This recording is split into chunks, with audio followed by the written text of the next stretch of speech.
Back in the capital, Kadisha Clark was at the Mona High School in St. Andrew Eastern.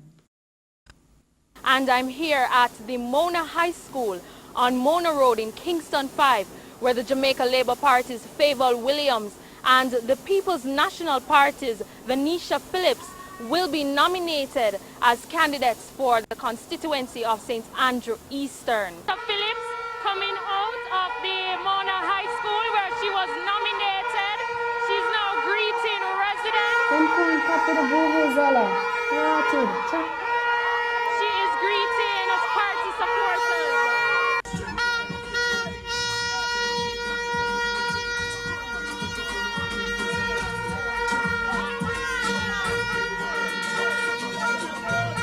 September 3rd, we were changing the guard over to the People's National Party. And so if you're asking me about numbers, the fact is that the people will be holding me to the same yardstick as they would have the person who is on her way out. And so, no, I'm not banking on those numbers. I'm banking on the frustration of the people of Eastern St. Andrew with low performance, no support whatsoever from who we have elected, and no investment in the infrastructure, social, economic, or even the average development of our people.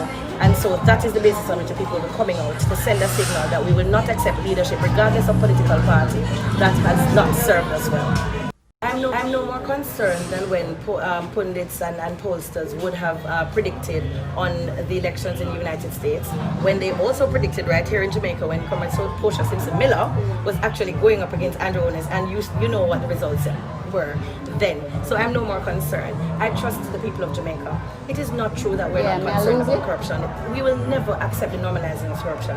That is something that will be driving the people to the polls. The brazenness, the arrogance, all of that. Polls are a snapshot in time, and so we don't disregard them. We use them as a basis to redouble our efforts to ensure that the citizens understand that we are moving forward, we've heard them, and we are going to ensure that we serve them based on their expectation levels. So even from polls you mentioned, and even from our own surveys, there are 3 top priorities, and I have added a 4th that would have come out of those, and you can look at them. I want to call it, they say crime and violence, but I want to call it safety and security. Safety and security has occupied the very top of my priority list. Unemployment, which is an issue that we will address through education and training, is the other, and infrastructure, not necessarily road, because Andre Hilton would have satisfied our deficit in terms of what we needed to do, with 70% of the road network across this constituency being done during Andre Hilton's time. I've done some 29 roads in the Papi division, and so we have things like water, the issue of electricity, and garbage collection, all those other things that would come under the social infrastructure that will make us a wholesome constituency. And then we will deal with the whole business of social, reorganizing and reculturing, so that we can, grow the middle class of Eastern St. Andrew, deal with gang violence in those areas that are so affected, and ensure that we protect our citizens across this constituency by working with the police, working with the citizens, and getting Eastern St. Andrew to that place where it ought to properly be. We're a rich constituency. We have children here. We must make education primacy of place.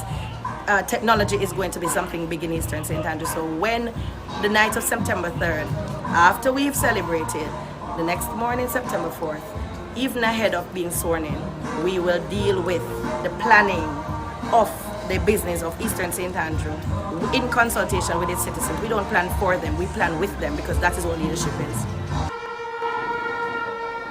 There you have it, where Venesha Phillips was nominated at the Mona High School as a candidate for St. Andrew Eastern.